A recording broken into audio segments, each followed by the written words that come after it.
right, welcome back everyone to a very special edition of the Fantasy Variation. We've got the first episode here of the 2025 season. Super psyched to be here. We just had our draft a couple of days ago. It's a fine, pretty cool Monday here in Columbus, Ohio. But Colin, how are you doing on this fine evening? I'm good, man. I'm super excited. Yeah, just wrapped up the draft. Felt like I had a decent draft. I don't know. We'll see. I thought I had a decent draft last year and then didn't make the playoffs. So big redemption year for me. Real excited to be here and talk some fantasy football. Yep, yeah, for sure. It's always good to be back and talking some football. Finally, only like 2 weeks, even a little less here from the start of the NFL season. So super exciting. Maybe like you said, we're talking about the draft already. Maybe we just hop right into it. Let's do it. I guess I'll get us started since I had the first pick out of the two of us. I had pick 4 in the draft out of 10. Colin had pick 8. So we had a snake draft, and that's the positions we were drafting from. In front of me, we had Jamar Chase, Bijan Robinson, and Saquon Barkley go off the board. And my pick at 104 was CeeDee Lamb. And I think it was a surprise to a lot of people as I'm a Lions fan. Jahmyr Gibbs was right there for me to take at pick 4. But CeeDee Lamb was really always my guy going into the draft. In the 2023 season, don't forget, he actually outscored what Jamar Chase did last year by 0.2 PPR points. So he's definitely got that explosive upside in his range of outcomes. And then I really just like betting on this Cowboys offense. I really feel like a lot of people are talking about the Bengals and how their defense is so bad, so their passing offense could really open up. I think we're going to see the same thing for the Cowboys, and you'll see through the construction of my team. I really like this Cowboys offense, and I'm willing to bet on them this year in fantasy. So really thinking that bad offense and a bad run game is just going to lead to a lot of scoring for CeeDee and the rest of these Cowboys. So I guess go Cowboys this year, and we're going to start off with CeeDee Lamb this season. Yeah, dude, I was gonna say I was slightly surprised with you taking CeeDee. For me, I probably would have taken Gibbs, but I've got CeeDee in 2 other leagues. Totally agree with you. Definitely love Dak, and CeeDee. But man, dude, if Dak Prescott gets injured, watch out for your team, dude. You are in trouble. Well, here's the thing. Whether I have Dak and Pickens and CeeDee or just CeeDee, I mean, if Dak gets hurt, I mean, the season's probably already over for the most part of my first-round picks getting demoted like that. I mean, he had a good year last year, I guess. I think he still finished top 10 in PPR for wide receivers, even with Dak out half the year. So good floor, good ceiling. Really like him. And I guess just with Gibbs, maybe I should have added too. I am a little concerned, like with David Montgomery coming back, Ragnow being retired, Ben Johnson being out. Like there's kind of just a lot of moving pieces for me to just look at CeeDee Lamb and say, I don't really see a lot of red flags like that. Like I see what Jahmyr Gibbs, even though I know like you're a big running back guy, running backs are obviously a lot more scarce in this league. So I could see people saying Gibbs over CeeDee, but for me, those are the reasons I'm going with him. Yeah, absolutely. Don't blame you. But yeah, for me, pick 8. I was kind of anticipating McCaffrey was going to go before me. And I was going to be taking Malik Neighbors, but Riley took Neighbors, and I was like, you know what? Let's do it. CMC, we'll run with it. It is extremely risky. I know this guy will get hurt at some point in the season. I got Brian Robinson as a handcuff, so feel a lot more comfortable with that. Just because man, I you know he's going to get hurt. I'm just keeping my fingers crossed. He's okay in weeks 14 through 17 or whatever if I'm able to make the playoffs. But pretty happy about it. I mean, the dude, if he stays healthy, easily could be number one running back. So got him at pick 8. I'm fine with it. Debo's gone. Wide receivers are banged up. He's going to get a ton of looks, ton of touches. So we are taking the risk with McCaffrey this year. Yeah, I think I like the pick, and I think I would have made the same pick if I was in your shoes at pick 8, especially with Neighbors off the board. I think at pick 7, like I might be foreshadowing a little bit into my favorite or least favorite pick from this round, but I really like Neighbors. I think he's the best wide receiver after you get through like that tier of Jamar Chase, CeeDee Lamb, and Justin Jefferson. So I really like Riley making the move and go out and get him. It's a fun pick. We'll see if it pans out because the Giants offense maybe isn't the best, but I think CMC is still probably the right pick over Neighbors in the long term. He's just going to have so much upside in this offense with all those weapons now being out and or injured. So I like the pick. Totally. Well, you wanna go into your favorite and least favorite of the round since you kind of alluded to it. Yeah. And for the first round, I have a little caveat. I don't know if I really had like a favorite pick this round. I mean, they're all first round picks. So I kind of like called out Malik Neighbors. I didn't give Riley a tally, like the full tally for being a favorite pick in round one. I didn't really give it to anyone, but I really like the upside swing there with Neighbors. I really like that pick. I think he could easily be a top 3 wide receiver, even has the wide receiver 1 probably in his range of outcomes. And then my least favorite pick from this round is probably not a crazy one by any means. There was definitely a lot of shock when Ron took Ashton Genty in the first round.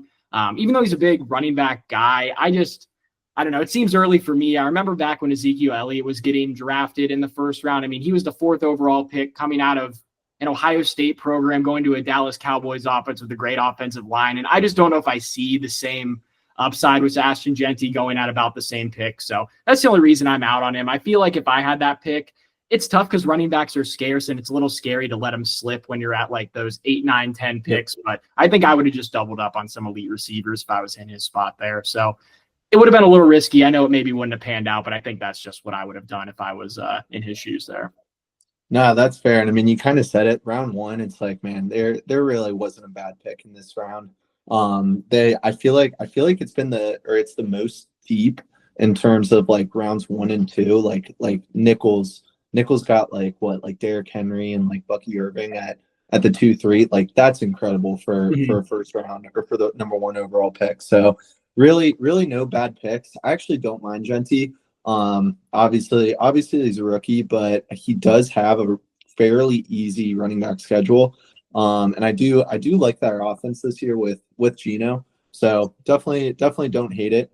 My favorite pick went with Gibbs just because he's one of those top 3 running backs. And as you know, I do love my running backs. So Elgin being able to get him at pick 5, gave it to him for round 1. Least favorite pick, I could be really wrong on this one. And I'm only saying this for one reason. And my least favorite pick is Amon-Ra St. Brown.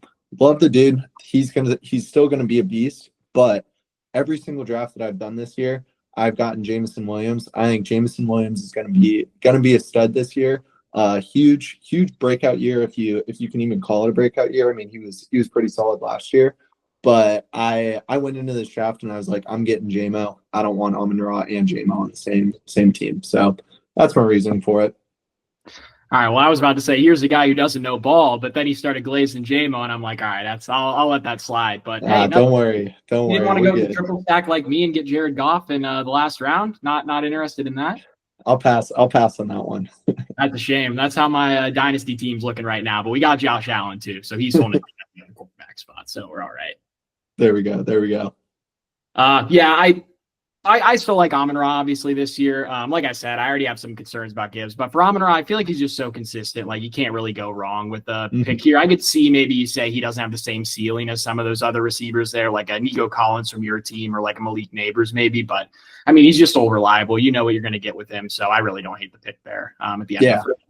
Yeah, and again, like everybody made a fine pick in this first round. I got no bad blood anywhere. Everyone was good. Yep.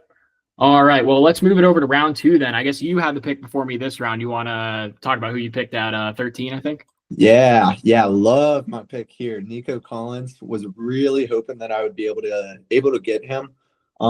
Especially taking the running back in the first round. If I didn't get a running back there, I was definitely taking a running back here, and I wouldn't have been able to get Nico. But I mean, you look at him last year; he was insane before injury. CJ Stroud. A lot of people are sleeping on the Texans. I feel like in Stroud. I think he's going to be fine. He's going to be slinging it again. And Nico is obviously by far the number 1 wide receiver there. So I think he's going to get fed. The running back situation's a little iffy, which is a little bit scary just because you do have to kind of balance that out. But I'm super pumped with being able to get Nico here. Love the guy, and if I had like the 10th pick, I probably would have taken him pick 10 overall. Yeah, I mean, I'm going to jump ahead here to my favorite picks of the round, I guess, because I'm going to have to get to the other one anyways before I talk about my pick. But Nico Collins is one of my 2 picks from this round, is my favorite pick. I didn't do 2 picks from too many rounds, but this one I feel like there were 2 I really loved. So I had to shout out the Nico pick. I really just like it because it was insane value. Like compared to those some of those other receivers, I feel like you got kind of the last guy that I would say is in that tier 2, I guess, of receivers, like that upper echelon of tier 1 and 2 guys. So I really like the value you got on Nico behind like Amon-Ra, Puka, Neighbors. Not that I like those guys any more or less really, but you were able to just grab them after. So and like you were saying, like this passing attack, I think is going to be really good. I don't know how good the run game is going to be with Joe Mixon out for at least 4 games now, and then Nick Chubb coming off of that brutal knee injury. So I really think they're going to have to throw the ball a lot. And obviously, if they're throwing the ball a lot, Nico Collins is going to get a lot of targets. So I really love that pick. Yes, sir. Lots of touchdowns, baby. Yeah, I can sure see that. Anything else you want to add on Nico Collins, or is that pretty much sum it up? Nope. All good. All right. Well, I guess my other favorite pick of this round was actually, I feel like more of a surprising one. People probably wouldn't pick this one as being a favorite pick, I'd say, but I really liked when Elgin took Brock Bowers right in front of me. The plan this whole draft was for me to take Brock Bowers at pick 17. So shout out to Elgin for the snipe there. A little bit of a reach compared to, I feel like, most boards you look at, but I really just don't see why, I guess. Like, this is a guy that was within like 1 PPR point last year of like guys like Brian Thomas, and I think even pretty close to Malik Neighbors as well. So, I mean, he's got that same potential as these guys in scoring, but you're getting that scoring at the TE spot. So I was really looking forward to grab a guy like him, and I think he's going to have a huge leap in this second year on this new offense with Pete Carroll coaching. I know it might be more of a run-first offense, but at least some more structure there, and then also Geno Smith coming in, just elevating this offense and passing game as a whole. So, I mean, if Bowers was putting up those numbers last year with Gardner Minshew and Aiden O'Connell, I've got no question he's going to put up better numbers with Geno Smith. So I love that pick, and that's what I was planning on doing this whole draft, like I said. Totally. Going back to Chase Brown. Yeah, you can say you reached on him. I think he was ranked way too low. Look at my pick, man. I didn't talk about Chase Brown yet. Oh, I thought you just did. No, that was Brock. Sorry, I thought. Never mind. You're right. Sorry, keep going. No, you're all good. Hey, talk about my boy. I like Chase Brown too. Do you want to go first or me? No, go ahead. All right. Well, so I don't think you reached on him at all. You look at the other running backs around him, like Achane, Taylor, Josh Jacobs, Derrick Henry were all ranked above him, which I don't really know how much I agree with. Maybe Derrick Henry. Derrick Henry's not going to be like a super flashy pick this year. But I mean, it's Derrick Henry on the Ravens offense. Like he's going to eat. But Chase Brown, I probably would have taken him if I got stuck with a receiver, depending on the other running backs that went. I'm never going to go 2 wide receivers in the first 2 rounds. So I love the pick. Yeah, I feel like I should say like I panicked, but I was definitely taken off guard, I guess, when Bowers got taken. So in this instance, like you said, I feel like I couldn't take 2 wide receivers to start the draft because the running backs are fairly scarce compared to wide receiver this year. I feel like you can get some good wide receivers really late. So I definitely wanted to make sure I left the first round at least with a tight end or running back to make sure I wasn't like just going wide receiver heavy. And I think Chase Brown was the best one of the bunch that was left. I think Derrick Henry was kind of the only other one I was considering, but just no passing upside, like older running back is just, I don't know, not really my style, but I'm not going to hate on anyone for taking Derrick Henry over Chase Brown. But he's just like a younger running back on a good offense, and that's really just what I was looking for from that pick. So I wanted to take the guy on the best offense, youngest guy out of that group of like him, Jacobs, Taylor, Henry. I guess Bucky's a young running back on a good offense, but Rachaad White kind of mixing in there made me a little nervous. Bengals don't really have much competition other than Samaje Perine, who's actually on my roster, but not really expecting him to do too much here in Cincinnati. Sure. No, totally makes sense. I guess I'll go into my favorite pick of round 2. I said Drake London. Tanish was able to get him as the 8th pick in the second round. You mentioned those tier 2 guys, like with Nico Collins kind of being the last one. I think Drake London is right in there with him. Obviously he's got Penix throwing it to him, so we'll see. But he was fine last year, and I think Drake London is just an overall great player. I would put Drake London as that last like tier 2 guy. So being able to get him at pick 8 to go along with Bijan, I think is great. Man, wow! I just did realize he's got. Oh, you know what? Tanish did not take Drake London. I'm sorry, Barrett took Drake London. I was going to say that when you were done talking, but hey, my bad. Anything more to add on him? No, I really like the pick there. Good value. Yeah, I can see this one. I obviously see the upside with London. I don't think I was like drafted him like crazy just at this price. I don't know. Like, I think I kind of separated my tiers of receivers as like who was like the number one weapon in their offense versus who is not. And like with a guy like Drake London or even like an AJ Brown, like you're not getting that. I think my only exception maybe is an Amon-Ra St. Brown just because of I don't know. They're able to spread the ball around so well in Detroit. But yeah, that's the only reason I wasn't super high on Drake London, but I'm not really hating on the pick here. I think I just like some running back value better in that area for me personally. No, that makes sense. I guess I'll go to my least favorite pick of the round. I'm gonna go Puka, and that could be controversial. I mean, if Stafford is fine, then Puka is gonna be great. I was never taking him. I know Stafford is historically always playing through injuries, but it was just with the timing of our draft wasn't completely sold on him. And he's got Devontae Adams too. I don't know. I feel like I would have much rather have like Nico, Drake London. I would have taken Brian Thomas Jr. over Puka as well. So that's my least favorite pick. Could be super wrong on that. He could be a beast. Stafford will play all year, and I'll take the L on that one. Yeah, that one's understandable. I think if I was kind of in the shoes of people like in that 1-2 turn area, I think I would have been a little scared to take Puka. I think like we've already talked about Nico Collins. I think I just have him straight up just because you don't have that worry as much with the quarterback.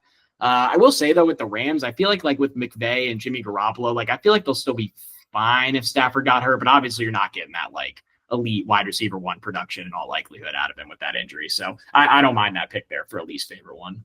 That's fair. That's fair.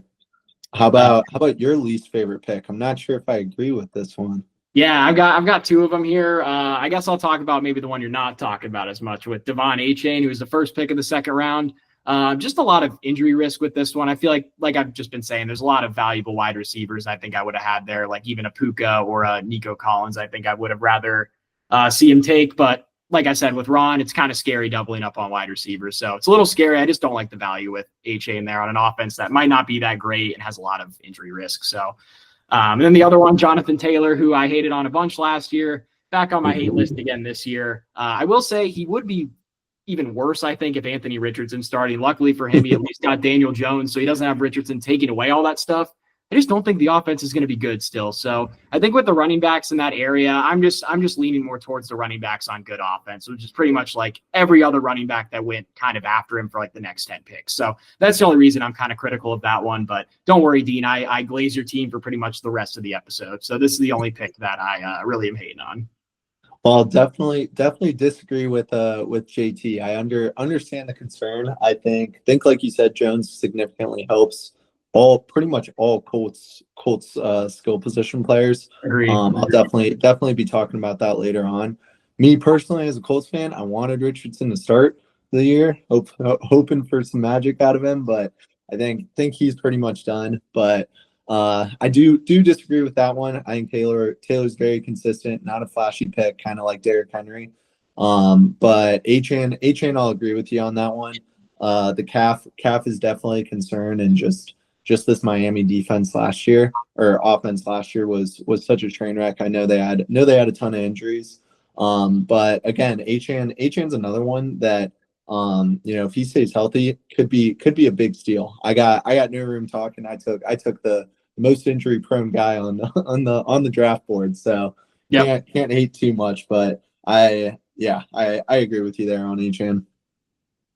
Okay, well, let's move it over to round 3 then, I guess. I had the first pick here of this round out of the two of us, the 304. I went with Trey McBride, so going with the other elite tight end, I guess I'd say there's 3. I'd throw George Kittle in that group as well, just a little more injury prone, so I was looking more to get McBride. I believe McBride actually outpaced Brock Bowers last year in terms of points per game, albeit not by much, but he can put up that same exact type of production, and he didn't even score a touchdown until the second to last week of the season. So if he starts to get a few more touchdowns, I'm really going to love this pick. I feel like he gives you some actual good wide receiver numbers from a tight end spot. So I was happy to get the elite tight end this year. I feel like it's a big boost in like a smaller league to really get that tight end boost. So only having 10 teams, I was happy to get McBride at this price this year. Yeah, I forget what it was, but like I'm pretty sure he had like top 3 targets in the red zone and still scored like one touchdown maybe. Yep. Absolutely insane. So there's definitely going to be more touchdowns this year for him. And yeah, like you said, dude's a beast. Definitely gives you an advantage at the tight end position. So can't go wrong there. Yeah, and one thing I want to add too, the tight end or the touchdown thing is just so weird too. I feel like because this offense I feel like they just don't have many weapons. Like I'm just wondering, I need to look like who was scoring all their touchdowns last year. Like they really just have like Marv and McBride and Connor. Like who else is putting the ball in? So I don't know. Projecting for an upcoming year, I feel like there's not a whole lot of weapons in this offense. Like I love McBride to take a huge piece of the pie here in Arizona. Definitely. No, I agree. Well, for me in the third round, I went James Cook. I was 100% taking running backs in the third and fourth round. Depending if something went crazy, then I may have taken a running back in the fourth round, or a wide receiver in the fourth round. But I know we're on third round. But I feel like it's a little safe. James Cook is not going to be a very flashy guy either. And I understand people passing on him. He scored like 16 touchdowns or something ridiculous last year. But in my mind, he's the clear number one running back on one of the best offenses in the league. I'll take that all day. So that's all I got to say about James Cook. Yeah, I like this pick. I think where I'd say the running backs kind of cut off was, we'll talk about Kyren Williams, I guess, in a little bit, but I think him and like maybe you could lump in James Cook and Omari and Hampton into that tier as well of like running backs where it kind of starts to fall off. So I think you did get some pretty good value from James Cook like right before the running backs start to fall off. I am a little concerned about his touchdown regression. I feel like that's the thing that's been talked about like all year, is that he had so many touchdowns last year and the years before he barely scored at all. So are we likely to see that number come back down? Probably. But is this offense probably going to be really good again and give him a lot of opportunities to score? Probably. So I can't fault this pick at all. I like getting some running back value before it slips off. Yeah, we'll see what happens with the touchdowns. But so I guess kind of leading into fourth round too. I was always looking for two of James Cook, Marion Hampton, Alvin Kamara, and Trayvon Henderson. So those Cook was there, and I'm like, yep, I'm taking him. Gotcha. Yep, totally makes sense. I guess maybe I'm not. Well, maybe we'll talk about that too a little later with the Kamara pick. Maybe I'm just not as high on Alvin Kamara as a lot of people, but I feel like he just proves everyone wrong every year. So maybe I should be a little more in on him than I am. But yeah, I guess let's talk about some of our least favorite picks of the round. Maybe you go first, so then we can transition into Kyren. Yeah, favorite pick for me, Bucky Irving, Nichols, first pick of the third round. Was able to start this round or this draft off with Jamar Chase, Bucky Irving, and Derrick Henry. I feel like from the number one spot, that is a dream scenario. So it's a great spot for Nichols to take him. Got the best wide receiver arguably, and then two stud running backs. Really have to give it to him there. So love Bucky, was all over him last year, and I'm gonna stay with him this year. Yep, hard to hate on a Bucky Irving pick, and like you said, I really like the way Nichols started off this draft. As for some other people, I thought that hit some home runs in the third round. I said I kept it to one pick per round, but here I am not doing that at all so far. My favorite picks of this round were A.J. Brown, 22 overall for Tanisha. I think that's just insane value, probably not much more that needs to be said. And then Kyren Williams. Like I said, the plan for me the whole draft was to go CD and then Brock. And then actually I thought Kyren was going to be my pick in the third round. I really just don't see a lot of difference between him and like Josh Jacobs, Jonathan Taylor. And I feel like a lot of people do. I just see them as running backs that are going to get a lot of carries on a pretty good offense. Maybe I wouldn't lump Jonathan Taylor into a pretty good offense like the other two. But I just think Kyren's that dude. He just got that big contract extension. I think he was 7th in points per game last year for running backs. So I just don't see him as being as far down as he is on a lot of big boards, I feel like, this year. So I thought Dean got a good value there with him being a little bit lower on the board than some of these other guys. Yeah, I'll transition that. I actually said Kyren was my least favorite pick of the round. I don't know if this is great reasoning or not. Not sure if I really have great reasoning for this. But like you mentioned, just got that contract extension. Not a ton of motivation for him. I just don't love the guy. We talked about Stafford being potentially injured. If he misses time, that puts Kyren down a lot too in my mind. And then all those guys I said, James Cook, Hampton, Kamara, Henderson, I like all of them better than Kyren. I don't know if it's just I have some sort of bias against Kyren, But I just don't love him. I think there were some better running backs there. Man, if Dean sends me Kyron for Henderson, I will be accepting that very quickly. So, yeah, I just think I'm a lot higher on him than most people. I just don't see what the difference is between him and some of these higher up running backs. I think I'd group him more with those guys than I think the guys you're grouping him in with. So that's why I love the pick, and I think that explains our discrepancy there. Yeah, you're not worried about like Henderson splitting carries or like Hampton splitting carries, James Cook even splitting carries. I just don't think Kyron is. I don't think any of them will. I think Henderson will be splitting carries at the beginning. But I mean, rookie, he's athletic as hell, and he's going to stay on the field with the ability to pass block. Ramondre fumbles like every other play, so I think Henderson quickly takes over that backfield.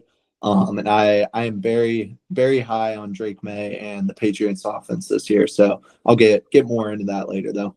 All right. Well, I can agree with that last point about the Patriots. Love that offense this year. And I guess just to wrap up round 3 real quick, and then we can move on. My least favorite pick of this round, and I think maybe of the whole draft, was Devontae Adams. And strictly just because I hate the value here in the 3rd round.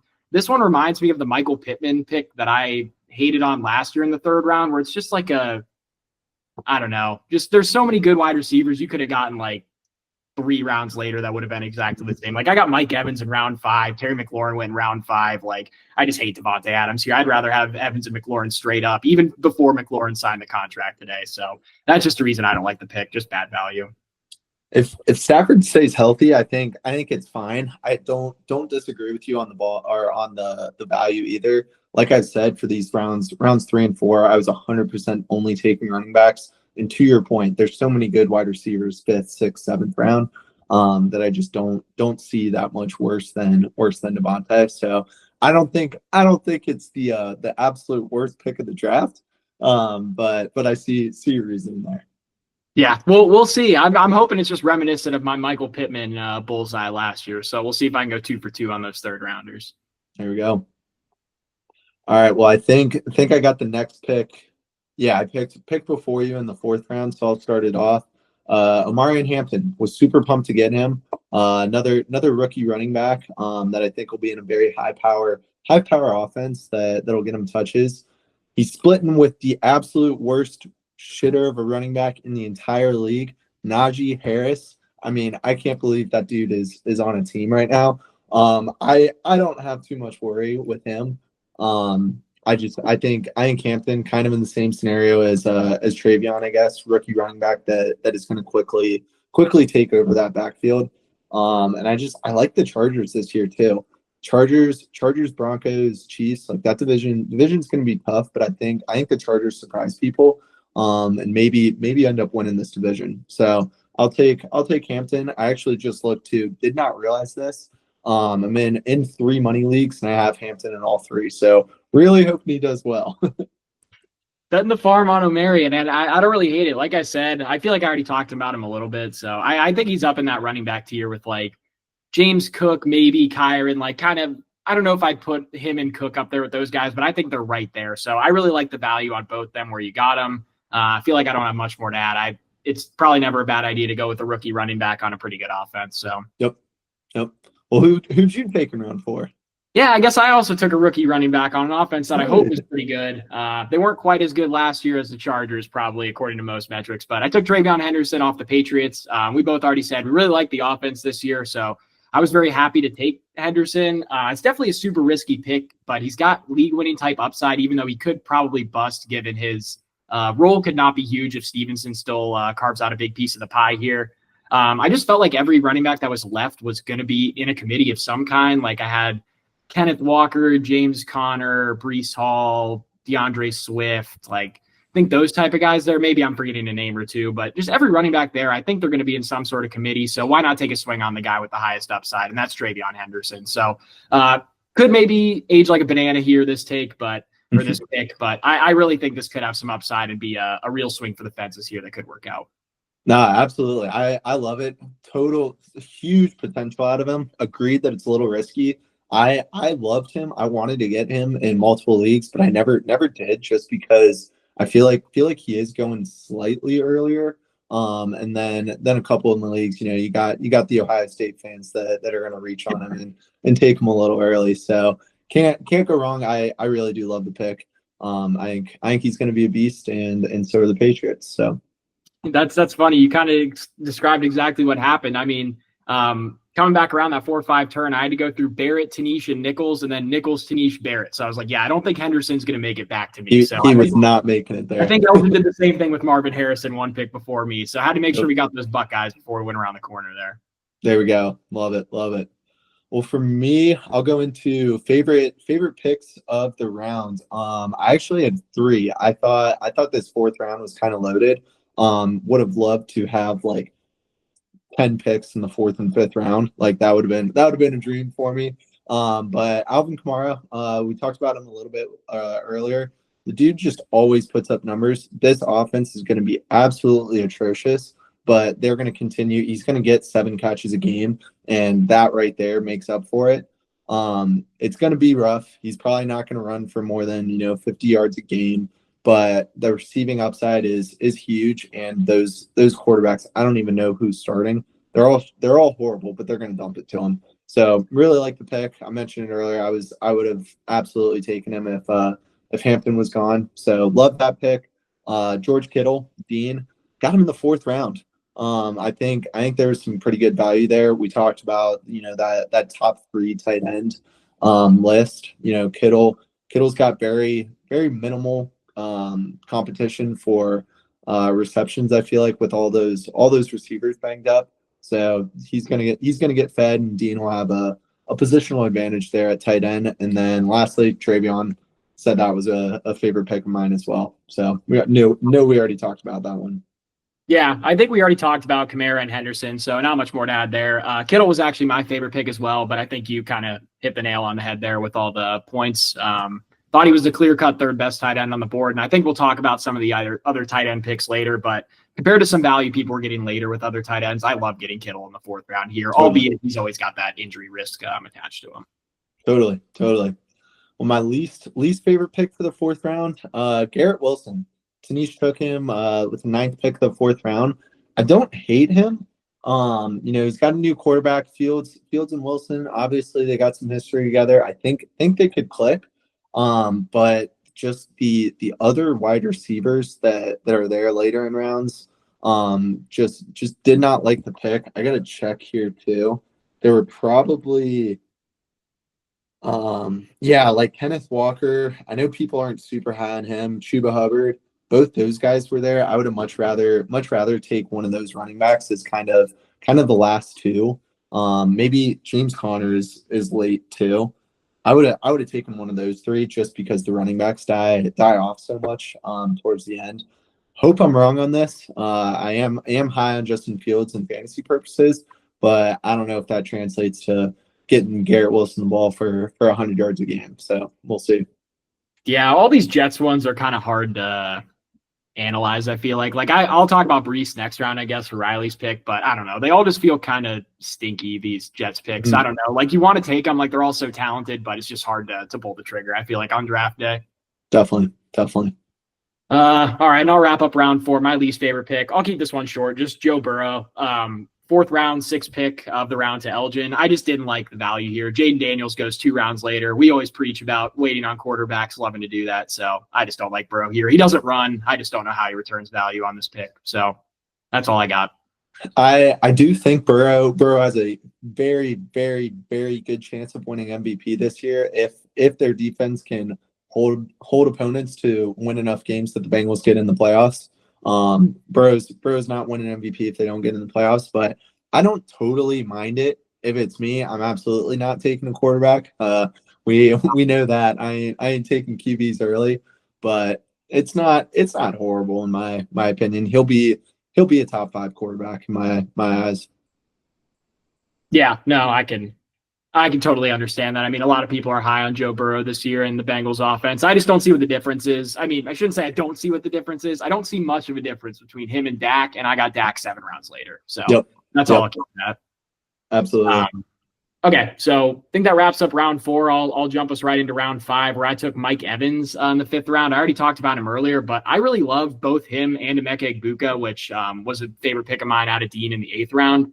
I just think with Godwin being out probably at least a month, and then McMillan's also out like 2 months, like there's a lot of volume that's going to be opening up in this Tampa Bay offense. And Mike Evans is as good as anybody at racking up yards, fantasy points. In an 11-year sample size, he's never finished below wide receiver 23, and he's finished below wide receiver 17 once.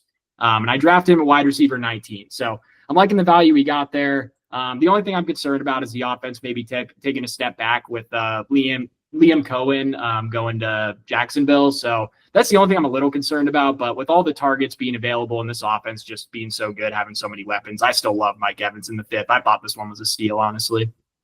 Mr. Consistent, like you said, a couple of the Bucs wide receivers are injured.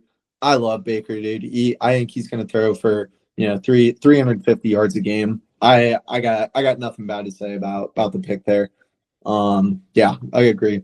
Consistent. Got him in the 5th round. Take it all day. For me, I went Cortland Sutton in the 5th round. Coming into the draft, I was like, I absolutely want him. I think I kind of touched on it earlier with Chargers and Broncos. I'm very high on the Broncos again this year. Bo Nix showed some flashes last year. I think he's gonna continue to take those steps forward. And I mean, I don't even know who else on the Broncos is competing for touches with Sutton. I don't know. Evan Ingram, maybe. RJ Harvey, another rookie running back, maybe. I don't know. But I like this offense too much, and for being the number 1 wide receiver on this offense, I'll take him all day. Yeah, man, I'll be honest. I think you convinced me a little bit, like with how open this offense should be. I mean, is the wide receiver 2 like Marvin Mims? Like they're really struggling with receiver talent out there. This actually was my least favorite pick of the round, was Cortland Sutton, and I just think it's because I liked some other guys that were a little bit later. So it's kind of the same reason as Devontae Adams. Like there were just guys I liked later at wide receiver that I would have gone to instead on maybe better offense in this case scenario. But yeah, like you said, I mean, the Broncos offense still should be pretty good, and there still should be a lot of open opportunities for him. So we could see, I think, like I said, you convinced me a little bit, but still probably my least favorite pick of the round as of right now. Yeah, no, that's cool. I was very tempted to take James Conner here. Was not expecting him to be there at all. After I went through those 3 running backs in the first 4 rounds, like I planned to, I was like, okay, basically don't have to take running backs now until the later rounds, just because I knew how many good receivers were there. But I don't know. I like Sutton a lot. I've got him. He's also on every one of my fantasy teams that I've drafted so far. So really betting big on him as well. But all right. Buy your Cortland Sutton and O'Marion Hampton stock. Yes, sir. All right. Well, I guess I gave my least favorite pick of the round. I guess I'll go ahead and give my favorite 2 picks of the round. I did just have one, which was Breece Hall. I know I already talked about it and said the Jets picks are kind of stinky, but I think this guy's just too talented to be going this late compared to some of the other people on the board. So I just feel like at the 47th pick, you got to just take Breece Hall and run with it. And if Braylon Allen ends up getting a lot of work or the Jets offense just isn't very good, I mean, I think you just got to live with that and draft the player there.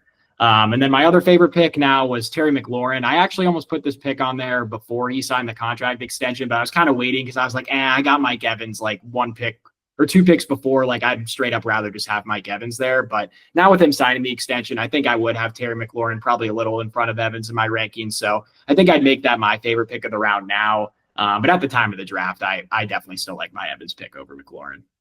Yeah, couldn't agree more with you on Terry. I had him as an honorable mention for my favorite pick. Then the news came out saying that he signed. I think that's definitely a steal.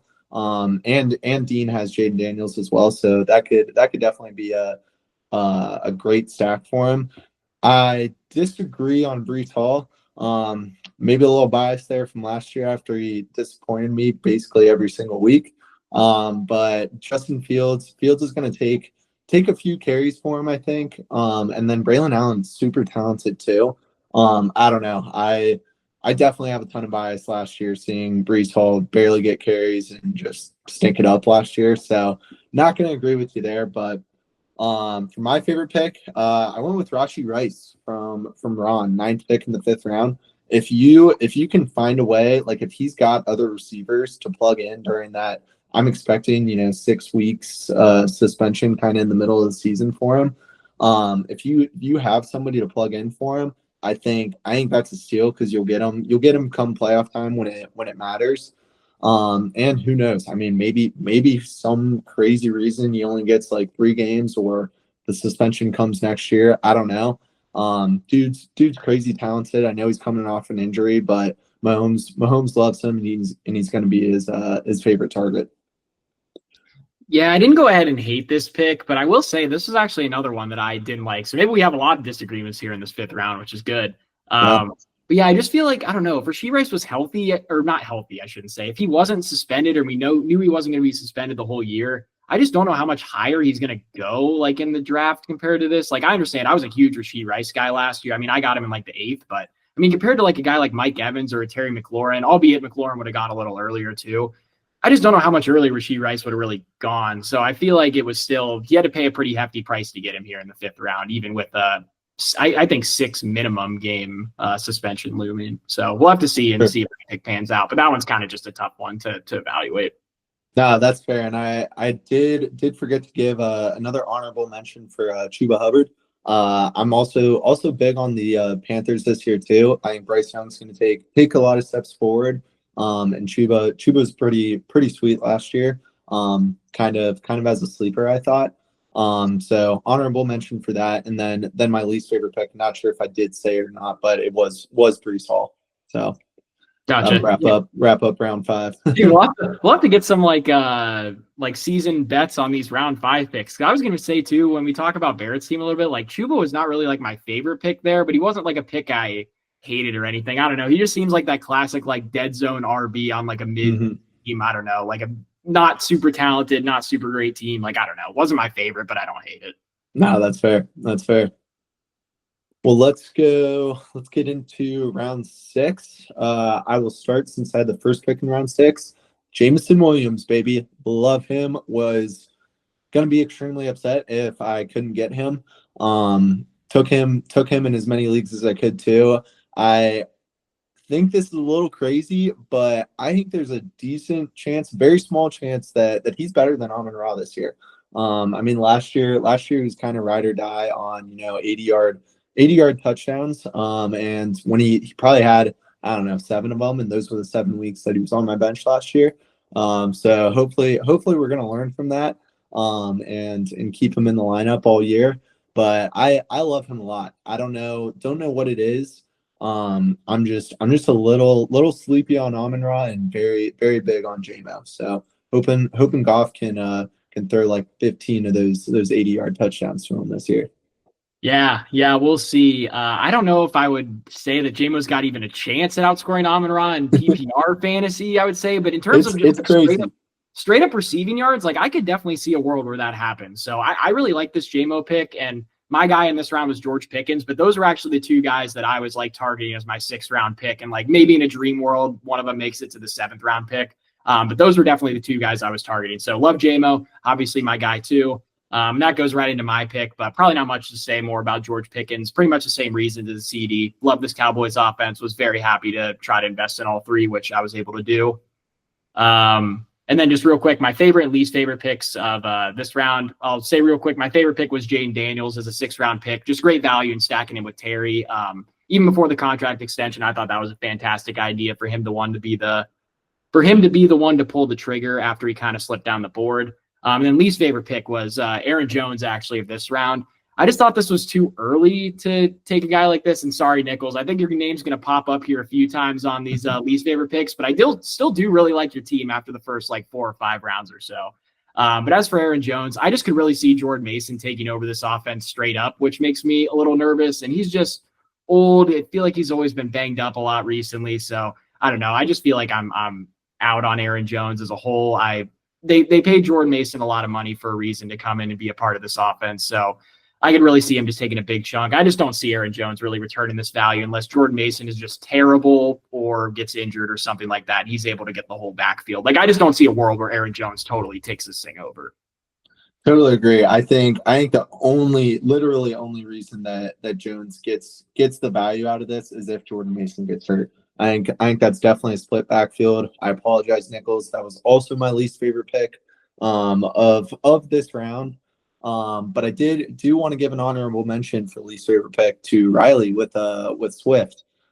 Just don't love him. He's, I don't know, this Bears offense. I don't have anything for him. There were a lot of better running backs earlier on in the draft. Obviously, if you're getting stuck here with this running back dead zone, but just don't like it, especially with all the wide receivers available. Haven't looked totally into Riley's team. He might have needed to take running back there. So in that case, it makes sense, but just don't see the value coming out of that. And just don't like him in general. I will piggyback off you on Jaden Daniels with Dean. Favorite pick wasn't my favorite pick, but insane value in the sixth round. So good pick for him there. And my favorite pick of the round, talked about him earlier, James Conner. Zach got him first pick of the sixth round. Not a super exciting running back, but he's gonna fill your running back spot and get you points. Very, very solid running back too. Yep. Yeah, I agree on James Conner. I think I almost put him on here because he was kind of the last running back, I feel like, of that exactly next tier or whatever. So I really like that pick as well. I just thought the Jaden value was a little bit better, but I really love both those picks. And one thing I wanted to add about DeAndre Swift too was I kind of like this call out as maybe it's more of a dishonorable mention for like a least favorite pick of the round. Right. But if you remember back in Detroit in 2022, I want to say Ben Johnson was there with DeAndre Swift. And they really didn't use him very much. Like they kind of phased him out for Jamal Williams. So I would have a little cold feet here if I had DeAndre Swift on my roster, but I could totally see the upside if people are high on this Bears offense. I don't think they're going to be anything special, but I could definitely see them taking a huge leap forward, and they just don't really have a whole lot of other people there to really take the work from him. So yeah, I want to talk myself into liking the Swift pick, but I agree. Something smells a little fishy here. So yep, definitely. Especially the sixth round. I'm like, too many better options. Yeah, and especially if Riley's taking him too, that means you probably don't want him. Oh yeah, exactly. All right. Well, who you got in round 7? Yep. Round 7 here, I went with Tony Pollard, my third running back. I really do like Pollard this year. He was number 22 in points per game last year among running backs, with Will Levis and Mason Rudolph playing quarterback. So kind of another thing where I'm just expecting the offense to take a leap forward. So I'm excited to get a piece on the offense. Tajay Spears is supposed to be out to start the year, I believe. So that should open things up even more for Pollard. The only thing I kind of had a little regret on this draft, honestly, was maybe passing on Monty for Pollard. Like I said, I really do like Pollard, but I mean, Montgomery's just on the Lions. Like, they're going to score a lot of points. So he's always got a good chance to score a touchdown every week, where Pollard, maybe you don't see that upside with. So that one's maybe one I wish I had back, but I'm still happy to have Tony Pollard on my team and be the RB3 of the team, especially in that, no offense, crappy division. So he's probably going to get a couple of good matchups throughout the year as well, I'd imagine. Nah, absolutely. I agree. This offense is going to be significantly better with Cam Ward. And just the fact that Spears is going to miss some time too. Huge for Pollard. Pollard way better than Aaron Jones, DeAndre Swift. So agree with you there. Let him do it.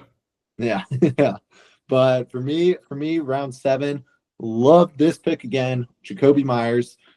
Just saw that the Raiders signed Amari Cooper, which I'm not super pumped about. But still would have taken him. I think there is real upside for him to be, top 10, top 15 wide receiver. Obviously you got Brock Bowers, but you got Geno coming in, which I think will significantly help this offense. And then with Achane too, it's like, okay, or not Achane, Genty. Get the run game going a little bit more. And I think he can be a beast this year. I don't remember where he finished last year, but he was kind of slept on last year. I just think there's a lot of talent out of him. And 7th round, I'll absolutely take a flyer on him. Yep. Yeah, I like Jacoby Myers this year. I think there were just maybe some other guys that went like round 8 I liked a little more, but I'd be happy to get Jacoby Myers too, like with my 8th round pick where I took Pearsall. So I still like the pick. I think I'm just higher on Pearsall and Igbuka maybe are the only reasons I'm not totally in love with the pick. Yeah, and I guess we had the same favorite pick and least favorite pick. So what I guess I could just talk about maybe the least favorite picks first. We were laughing about it beforehand. So our least favorite picks, we picked the same two. Sam Laporta and TJ Hawkinson went back to back to begin the 7th round. So picks 61 and 62. I kind of already alluded to it earlier, but I just don't really like the strategy of like taking tight ends in the middle. I feel like it just, I don't know. They always have red flags with them, and I feel like those red flags always come to fruition. So I don't know. I would have rather just paid up for like Bowers or McBride or Kittle if I was going to take a tight end early, or do what you did and just totally wait and take like two. I shouldn't say crappy guys, but two more of flyer tight ends at the end. So that's the only reason I'm really hating on this pick. I don't particularly hate Laporta or Hawkinson. Just don't like tight ends here. Easy there. I've got 2 top 5 tight ends on my roster there. Hey, so. I said late round flyers. Late round flyers. I stopped myself. But no, totally agree. There's just no value for them. They're the same as like, I don't know, like Kelsey, Andrews, maybe Engram. Evan Engram's a little bit better in my eyes, but like Laporta was not good last year. Too many mouths to feed in Detroit. And then Hawkinson, yeah, it's just like a rookie quarterback. I just don't see the value. A lot of better options there. So totally agree. If you don't get a tight end in the first like 3 or 4 rounds, with those top guys, I see no value in taking them before like round 10 or something. Mm-hmm. Well, I shouldn't say that. I think I took mine round 9, but mine's a different scenario. But anyways, we both had the same favorite pick. Not even going to pronounce his first name. We're going to say Tet McMillan for Carolina. Kind of mentioned it earlier. Definitely expect Bryce Young to take a lot of leaps here. And I forget where he went. Was he picked like 6th overall or something? Like in the actual NFL draft? I want to say maybe somewhere. Top 10. Yeah, somewhere up there. This guy's already the number 1 wide receiver. And I think Bryce is gonna be able to feed him. So yep, got nothing more to add. I really like Ted. I think that's great value for a top 10 totally wide receiver. So totally. All right, going into round 8. Pick Jaylen Warren. Meh. That's all I got. He'll be splitting carries with Caleb Johnson. I feel like they're going to continue to run the ball a lot with Rodgers, and just that Steelers mindset. Definitely not one of my favorite picks, but love this guy last year. We'll see if Caleb Johnson overtakes him. He might. I got no clue. Really don't love this pick that much, but I was like, all right, let's get another running back off the board onto my team. Yep. Yeah. I would say the same thing. I don't love this pick and I don't hate it. I mean, he should be the starter on a team that's not completely terrible. So, I mean, that's worth something for sure. I think I just like the value of wide receivers kind of in this range. Like you liked your guy, Jacoby Myers. I liked grabbing guys more like that around here, which like for me was Ricky Pearsall, I think is another good pick. We talked about Kittle, so it's kind of the same reasoning. It's just a lot of opportunity in this offense, I think, especially for him. And they spent a 1st-round pick on this guy in the 2024 draft. So I'd imagine they have big plans for him, and it's a Kyle Shanahan-led offense. So I got no problems with taking Ricky Pearsall here. I think he should be a very viable flex play for the entirety of the season. Absolutely. I'm hoping his QB can feed him the ball because I've got his QB on my fantasy team. So like the pick. Yeah, I got nothing more to add there. What about your favorites and least favorites? Yeah, favorite David Montgomery, baby. Of course. Pick 1, round 8. Zach Kioski. He got a lot of valuable running backs late in the draft with James Conner and Monty. I love Monty. He's my guy. That's all. Hey, there's nothing more you have to say, man. I want to say he averaged almost 16 points per game last year in PPR. So I mean, he was still a monster. Like even for a guy who doesn't catch passes. And a guy who's splitting work. So I like Montgomery too. Like I said, I almost took him at my pick in the 7th round, I should say, not in the 8th round. And my favorite pick of the 8th round was the guy I would have probably taken over Pearsall as well, which was Emeka Egbuka. Same stuff as Mike Evans, so I don't need to regurgitate at that as well. But I really like this offense. I like the opportunity that's available for the receivers and 1st-round pick in 2025. So I like betting on these 1st-round wide receivers. They usually pan out a good amount of the time if they go to a good situation. So I would have loved to get Egbuka there. Nice pick, Dean. Totally agree. I wish I took him. Didn't end up doing it. So good pick, Dean. With my least favorite pick, we're gonna go Patrick Mahomes to niche with the ninth pick in the eighth round. This was a guy that I hated last year. I think Nichols took him. And I said it was one of my least favorite picks of the draft. I mean, Mahomes was not a good fantasy quarterback last year, and I don't really see that changing much this year. And just with like, it's kind of the same with tight ends. If you don't get one of those top five, I kind of feel like it's like, all right, you might as well wait on them. Like, what's the difference between Mahomes and like, I don't know, Bo Nix, Brock Purdy, Dak, like all these guys? I don't see any difference. So that's my reasoning for least favorite pick of the round. Yep. I really like Mahomes this year. It wasn't one of my best bets, but I think he's got a good shot at winning MVP this year. I think this offense is really gonna have to throw the ball a lot more. So I do like Mahomes. Still though, I kind of just like waiting for quarterbacks. So this is kind of another pick where I was like, I don't love it, but I don't hate it. So Very fair. Well, how about your I, least favorite? yeah, I was gonna say I forgot I didn't do my least favorite pick, and this probably was also up there with Devontae Adams as one of my least favorite picks of the draft. Was David Njoku in the eighth round? He was a sixth tight end off the board, and I think he was going like a round or two earlier than all those other guys you named. I'm just not drafting a tight end in the Browns offense in round 8. Like there's no way that you can't find a better guy later in the draft with a couple late round flyers. Like even like a Tucker Kraft who's on your team. Like I think I'd rather have him straight up. So not a fan of this Njoku pick. Yeah, completely agree on the timing of it. I do like Njoku, especially with Flacco. Like Flacco will be very good for him. How long is Flacco going to be the starting quarterback?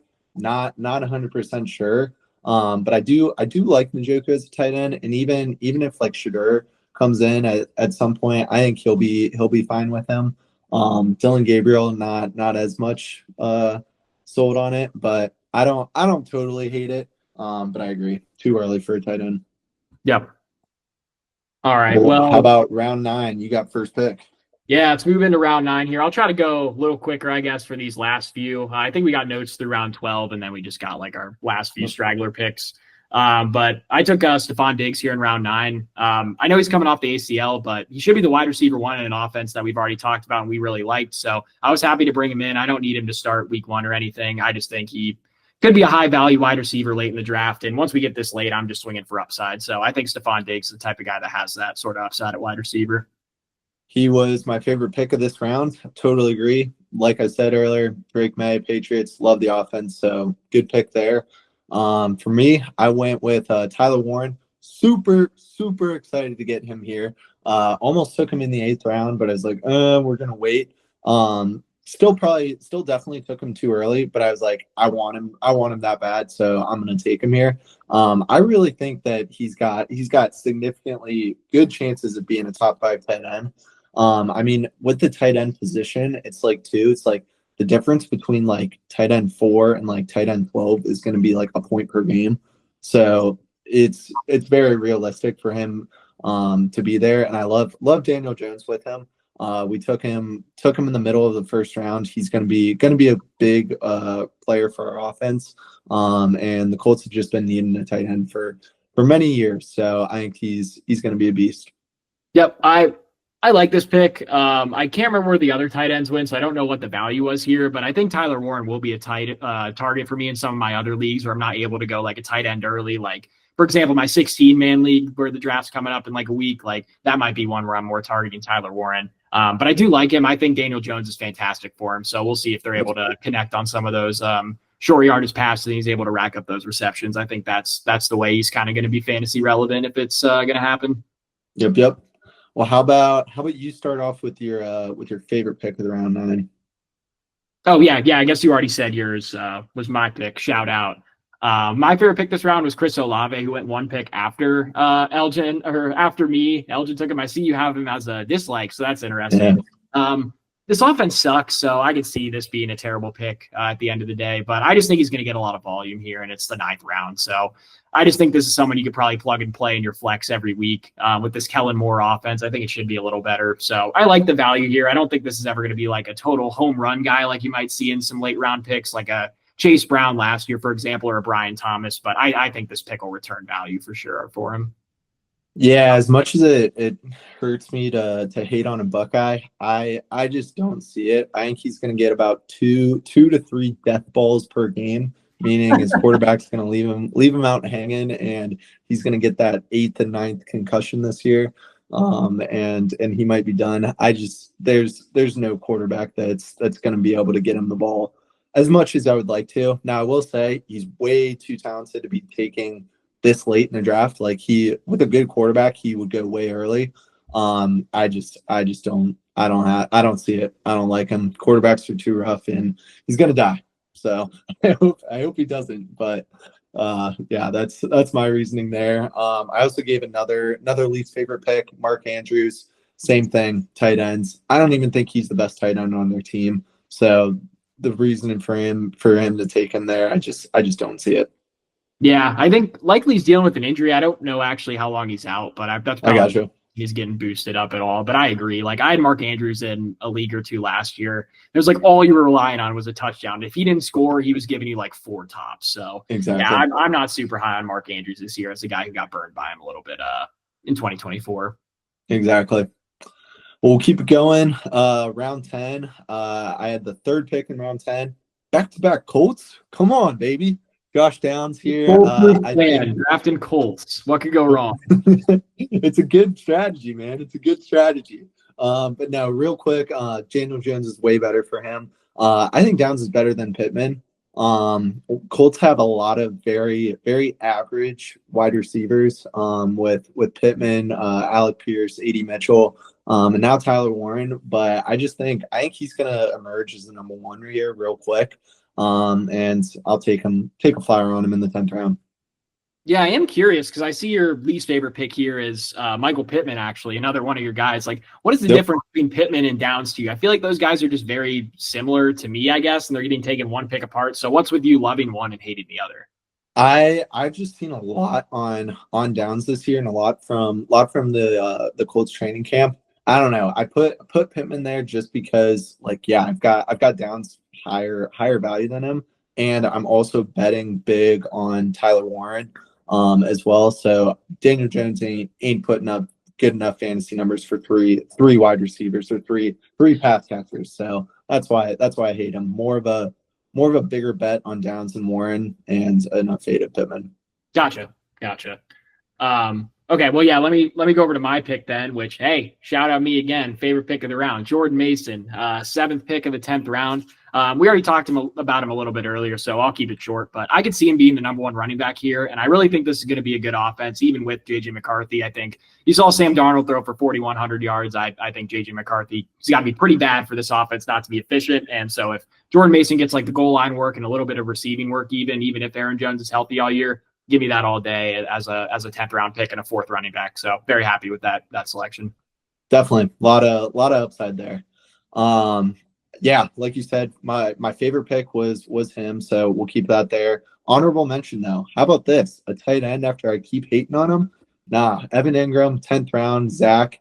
Now this is a guy. Now it's like, okay, now we get into the tight ends where it's like, okay, if you got your guy, go take him now, I guess. I think he's better than all those guys that we mentioned earlier, besides Tyler Warren, like Mark Andrews, Kelsey.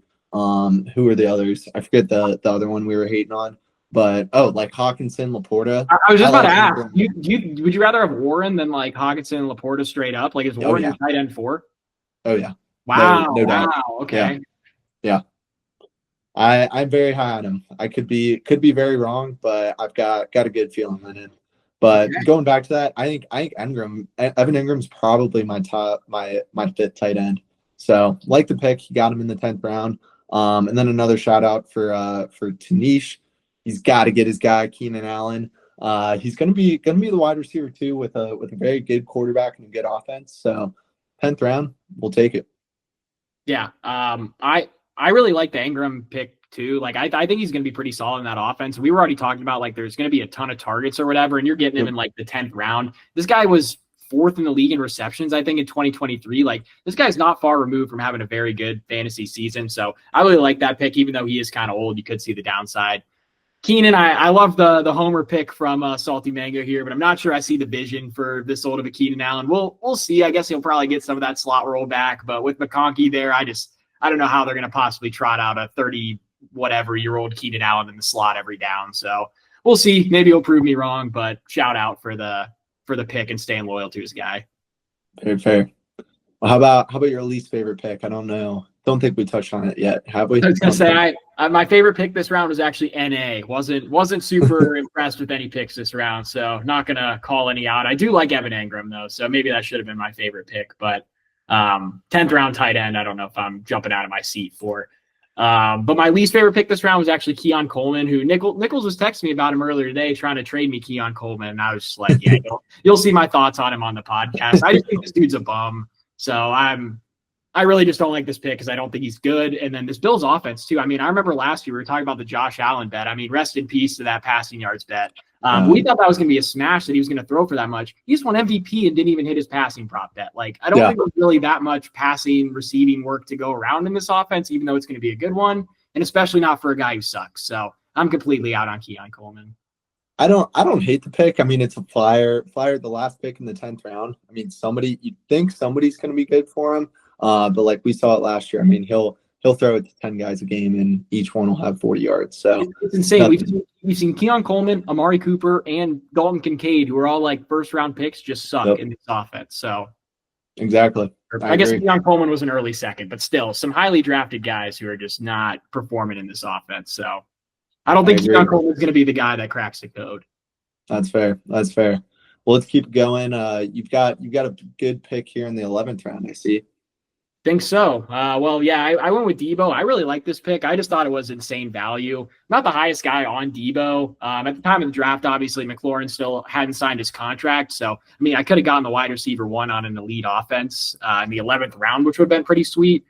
Didn't quite pan out that way, but I still really like Debo this late. Like I said, very good offense. Should have a starting role this season, I think, for pretty much the entire season. We'll see if he can stay healthy, but in the 11th round, I mean, you're not even paying a premium at that point for worrying about guys getting injured and all that. So I love Debo there as being my 6th best wide receiver when I really think he could have starting potential throughout the year. So totally agree. Very, very big value. I'm not a huge Debo fan.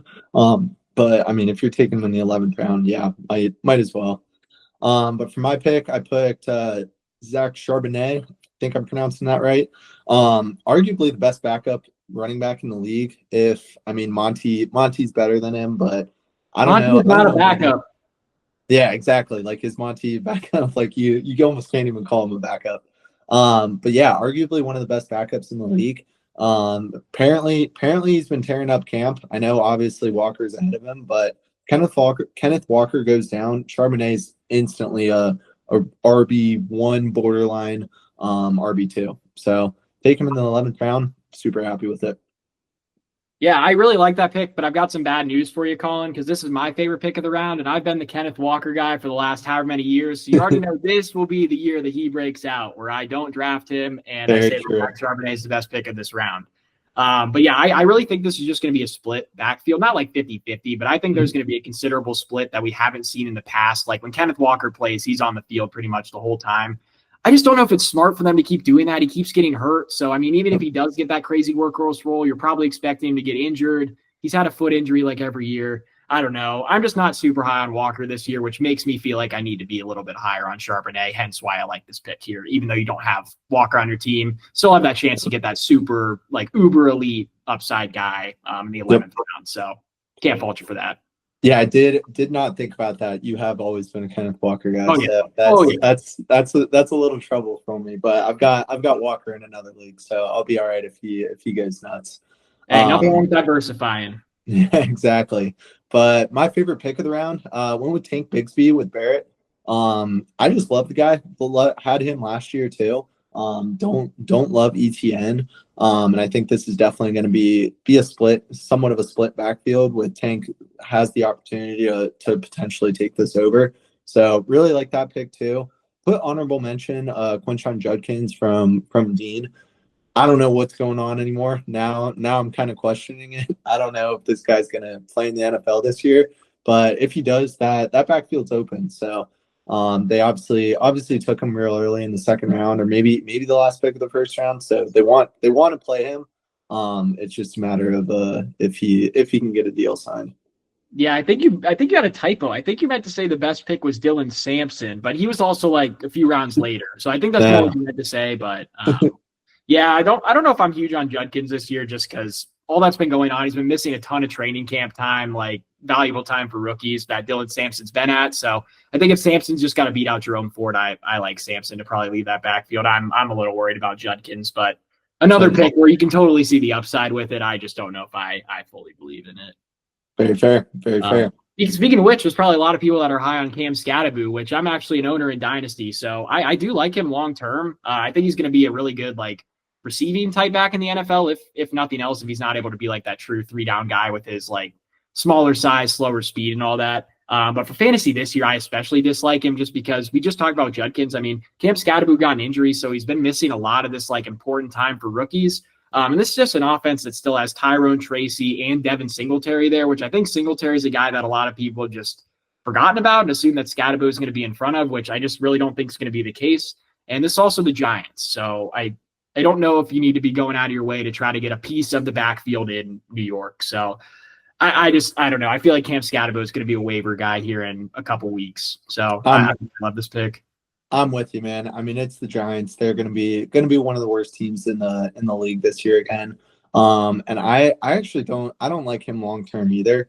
I think this is a guy that I think this is a guy that was able to have success at the college level, but it's not going to translate to the NFL. He's obviously a little bit of an undersized running back, and was able to use that to his advantage in college. NFL that ain't going to work for him. So I agree with you. Not a favorite pick here. Going into the 12th round, last one that we're going to do this breakout on, Tucker Kraft, another tight end that I think could be a top 5 tight end. Not really sure why I took him because I'm all in on Warren. But just seeing him there was a guy that I liked just as a tight end. So I'm gonna take him. Maybe we got 2 top 5 tight ends on our team. I don't know. We'll see. But this is simply just another backup tight end for me. Usually never do that. So I don't know. We'll see.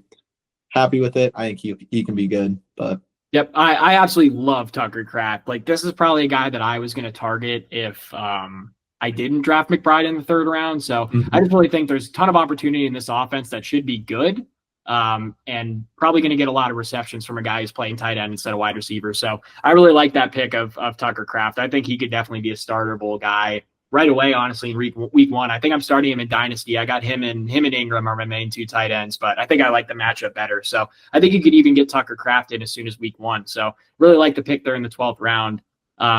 I went with a QB tight end of my own, I guess, a weird position, I would say. I got my starter in Dak Prescott. Not much more to add. Happy to wait this long to get a quarterback and pair him up with both those Cowboys receivers.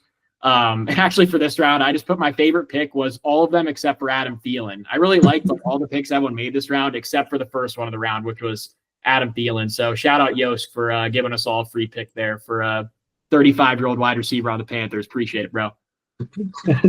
I won't add anything to that. I agree. And no, Dak was I was not super pumped when you took him. I wanted him as well. So good pick there. My favorite pick of the draft or of this round was Braylon Allen. Hence all the hate for Breece Hall. I think this guy's super talented too. And is worth it in the 12th round.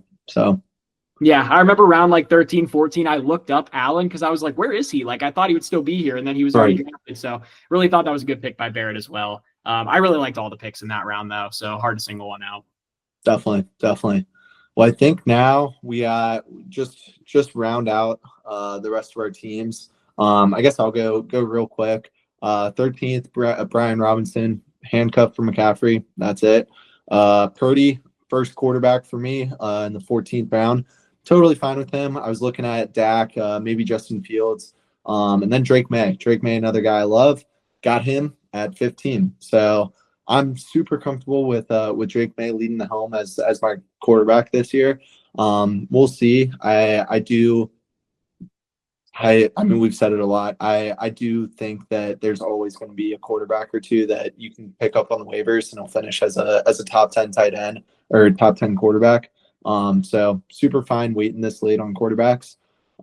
Ray Davis in the 16th round, probably going to drop him in the next week or so, probably. Just a kind of a handcuff for James Cook. I don't really know.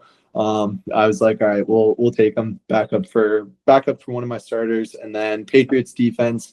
They play the Raiders and Miami the first 2 weeks, so we're rocking with them. Yeah. Sounds like a good defense to have. And then, the only notes I had from this round for other teams is just shout out to you for the Drake May pick. Really like him this year. I feel like you said that 100 times this episode. I really like the Patriots offense take a huge leap this year. So, and the only way that's going to happen, I guess, is with Drake May. So really all in on fantasy. I don't know if I say I should have drafted him behind Dak because there's still so many good quarterbacks on waivers. It's kind of a waste of a roster spot, I feel like, but I do really like Drake May. I think it would have been worth it for him. Yep. No, I agree. I almost feel like Purdy's a waste of a pick, but I was like, we'll take him. I don't know. We'll see what happens. Yeah, you already heard I was hating. You already heard I was hating on Purdy after the draft, so you already know that one. Yeah. Not that I think Purdy's bad. I mean, I'm drafting and loving on a couple of 49ers throughout this episode, including which my 13th round pick was Brandon Ayuk, which he's going to be out for at least like a month, maybe two, coming back from that torn ACL. But we've got the IR spot. He's literally my 7th receiver taken, so it's not like we really need him and didn't really pay a premium. So happy to get him that late. Nick Chubb, I thought was maybe my favorite pick of the draft in round 14. With Mixon, it was already expected that he was going to miss the first month of the season, so I don't think the news today was really anything shocking. So I was always looking to get him like 13th, 14th round or so. I actually remembered like right after I picked Ayuk, like to get Nick Chubb, and I thought he was never going to make it back to me. So I was thrilled that he made it back to the 14th round pick. Dylan Sampson, a guy I already talked about. I love him too in round 15. And then I took 49ers defense in the last round. They play Seattle and New Orleans the first 2 weeks. So I think those are both good matchups. Seattle isn't like fantastic, but Sam Darnold on a new team, like sign me up, and it's a division game. So I'm not super concerned about that one.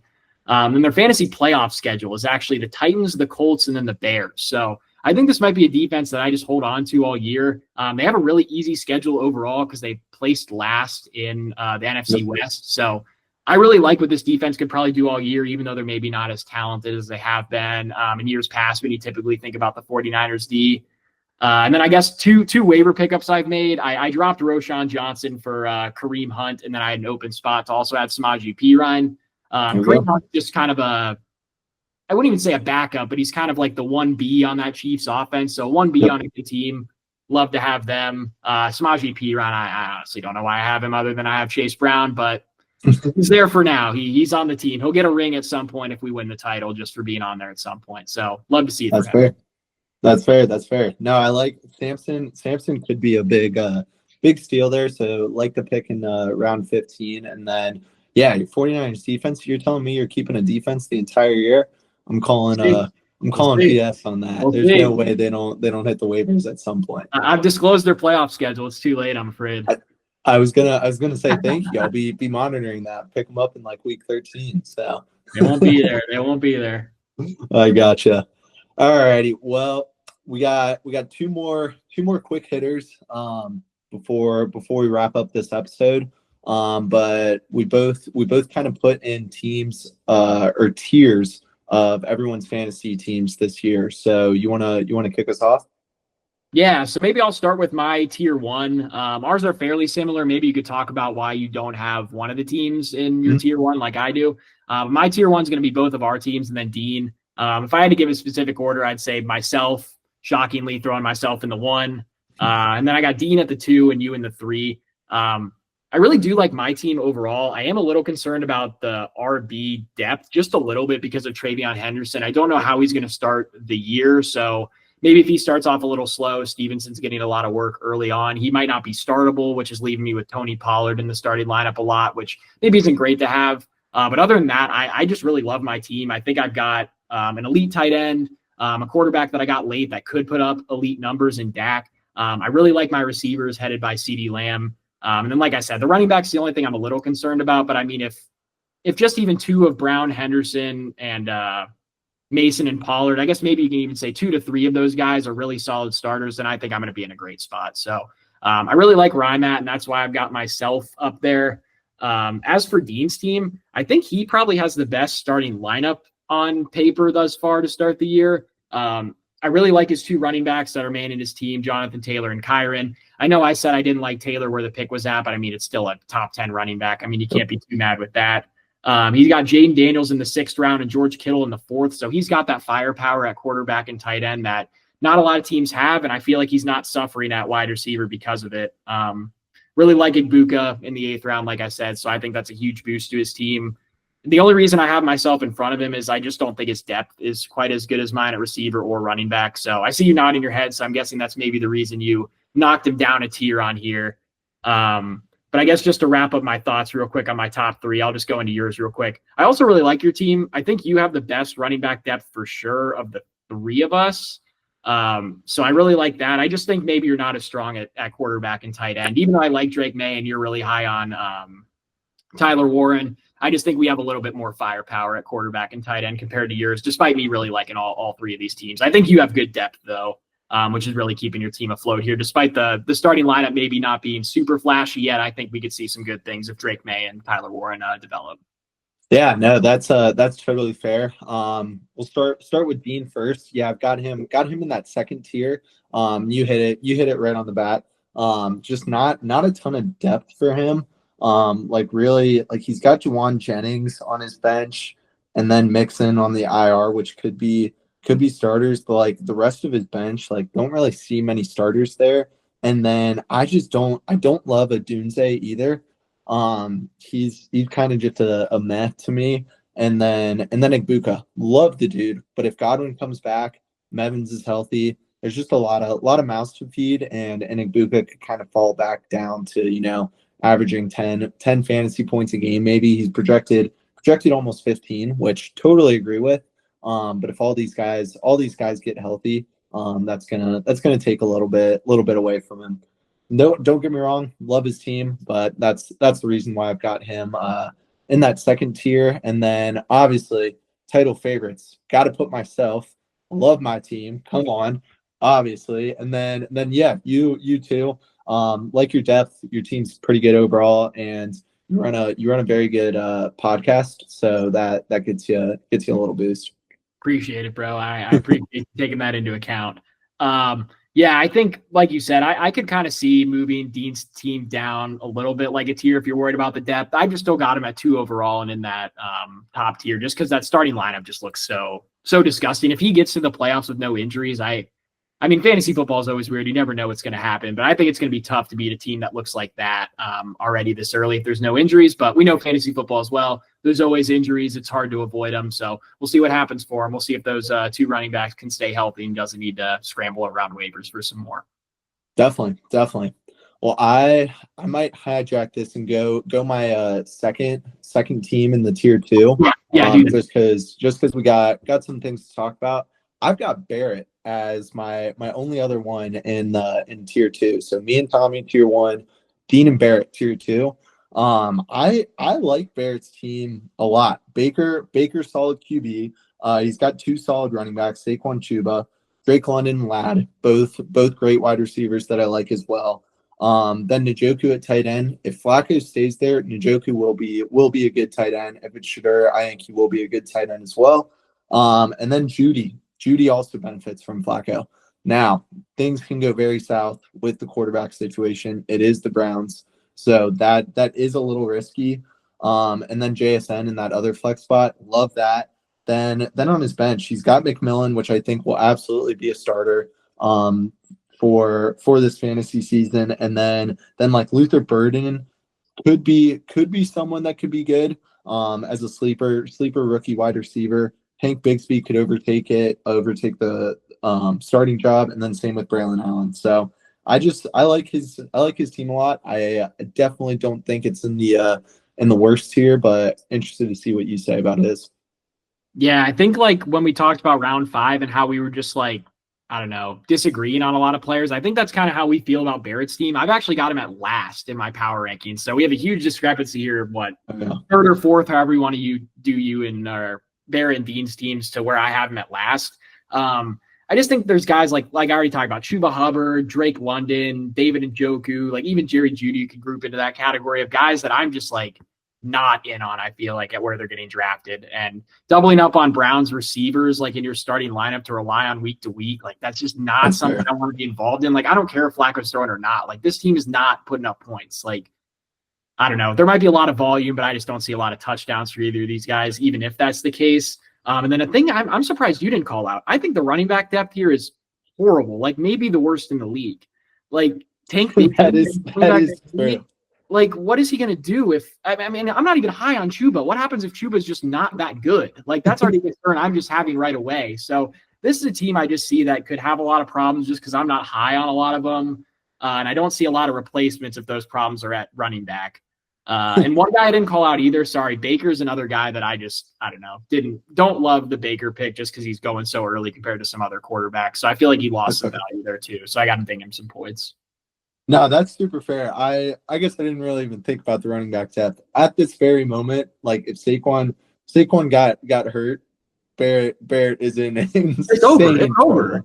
No, it's over. It's already over. Yeah. No, you're right, man. You're right. But we'll see. Hopefully he stays healthy. And yeah, you're right on that. Wouldn't put him as the last team, but yeah. Jump those rankings a little bit. Well, I'll finish off mine real quick because I don't have much to say about everybody else. I've got them all in tier 3. We got Ron, Riley, Elgin, Nichols, Zach, and Tanish. No particular order. Just didn't see anything that kind of separated one from the other. I had my 4th tier as poopy butt tier, but didn't think anybody was worthy of poopy butt. So I'll let you finish it off. I know you got two teams in your 2nd tier that I had in my 3rd. So go for it. Yep. Yeah. So I guess the way that I did my tiers, I had kind of 4 levels. So I already talked about the title favorites of myself, Colin, and Dean. And then for playoff contenders is my 2nd one. I've got 3 other teams. So I guess these top 6 are probably the ones I'm projecting to make the playoffs. I've got Tanish, I've got Zach, and I've got Riley. And I'll just say a couple words maybe about each of them, and you can maybe give if you have any thoughts on each of them. Tanish's team is so hard to look at because he got the whole thing benched via protest. So maybe I got to drop him just for that. But I think like once I actually kind of looked at it, I really like what he has. I think next to Dean's starting lineup, I think he's got a really good group put together. Like he's got Josh Jacobs, and Bijan Robinson. How could I forget the 2nd overall pick? And in his running back room. So he's got those great running backs, and I think he's got good receivers as well. Like he got AJ Brown in the 3rd round, which I thought was great value. I really like Xavier Worthy, which is actually a name that hasn't popped up all day.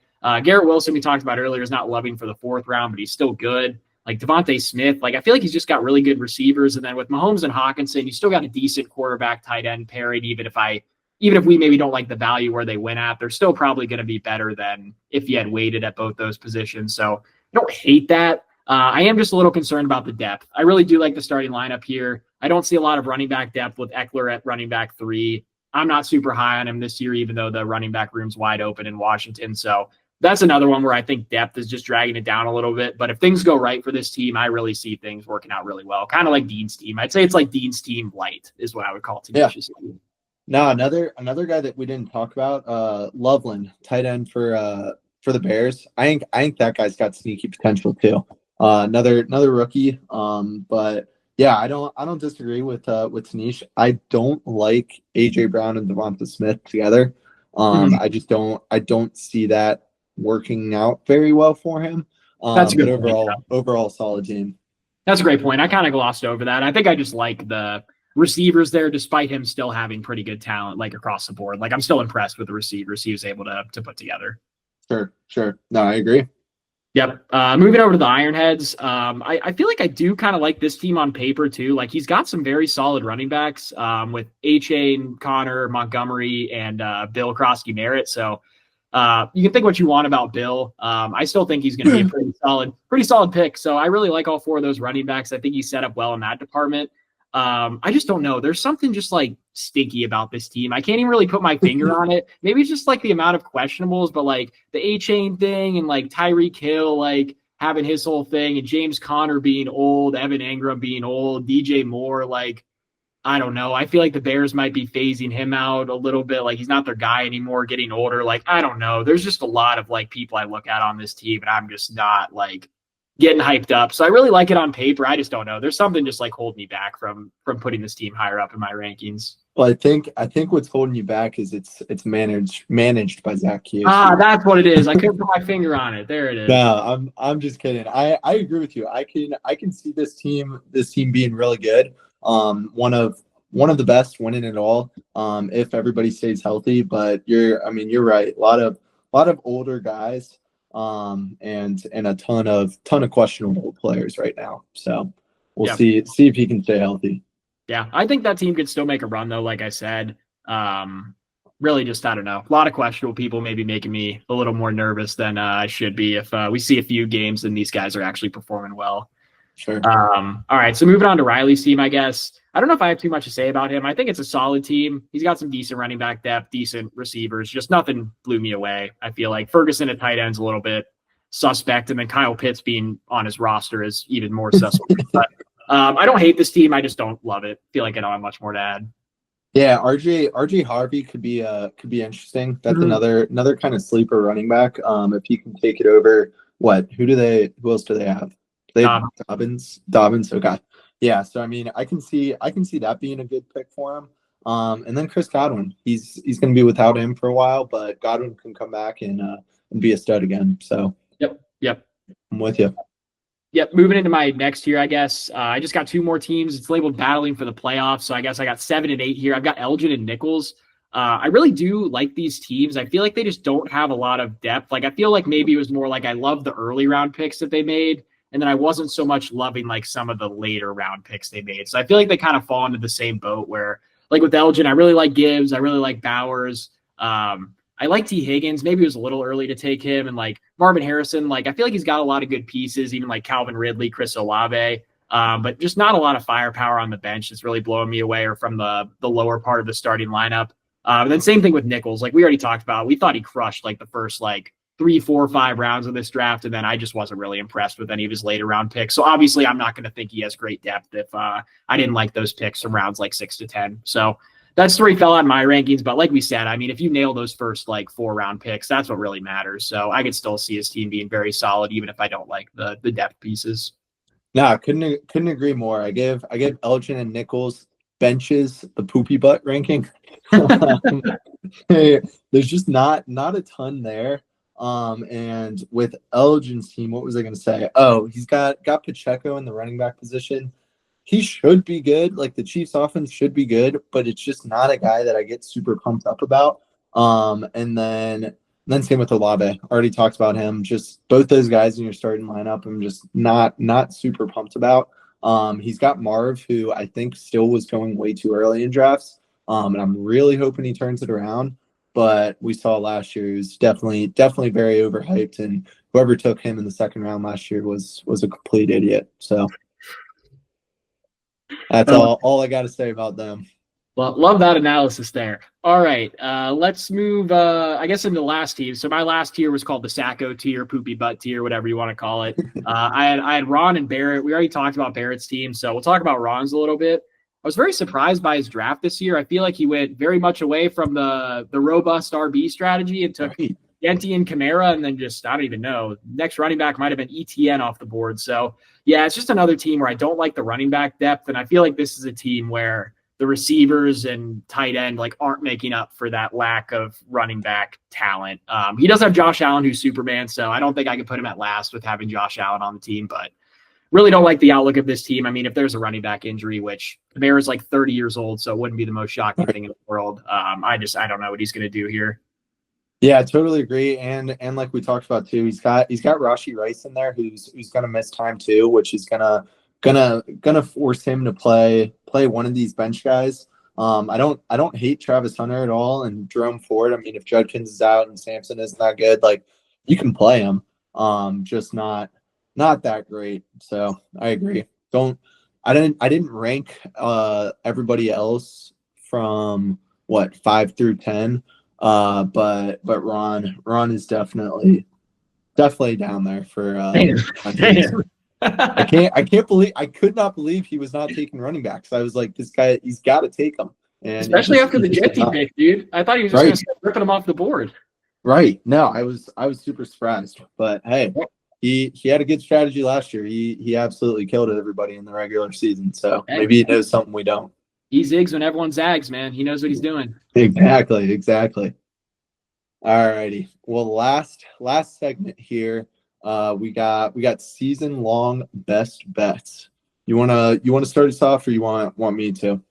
Yeah, do you want me to just go through mine? Like, I guess when I say one, like you could kind of give your thoughts real quick if you want, but maybe I'll just rip through mine first and then we can rip through yours. I was gonna say I'm gonna go real quick. Not too much analysis. All right, well, the first one, maybe I'll go a little slower because this one's more of a parlay, but then the other ones I can just rip off. The first one I've got just a normal 1 unit play, but I'm going with an NFL division winner parlay. I placed this one like a few months ago, so this is the first one on the list.